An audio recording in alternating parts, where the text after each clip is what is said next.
سلام دوستو، آپ کا دوست ناصر عزیز ایک اور لفظ لے کر حاضر خدمت ہے۔ تلفظ ایک لفظ روزانہ میں آج کا لفظ حلف ہے، جسے عام طور سے لوگ حلف بولتے ہیں، جو غلط ہے۔ درست تلفظ حلف ہے، جس کے معنی ہیں قسم، سوگند، عہد و پیمان۔ اب اس میں میرے لیے دلچسپی کا باعث ہے ایک لفظ حلف نامہ۔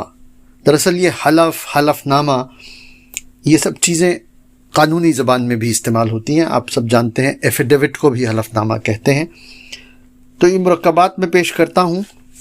حلف نامہ یعنی قسم اٹھا کر کوئی بیان دینا، حلف اٹھانا یعنی قسم کھانا یا کسی مذہبی کتاب کی قسم کھانا، حلف دینا یعنی قسم دینا، قرآن یا گنگا جل اٹھوانا، حلف دروغی یعنی جھوٹی قسم کھانا، مذہبی کتاب کی کو جھوٹی قسم کھا کر اٹھانا۔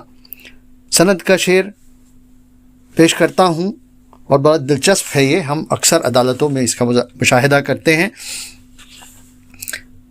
سند بے اعتمادی کی ہے قبل امتحاں گویا، بیان حال کے پہلے حلف لینا گواہوں سے۔ جلال لکھنوی۔ پیشکش ادب جزیرہ۔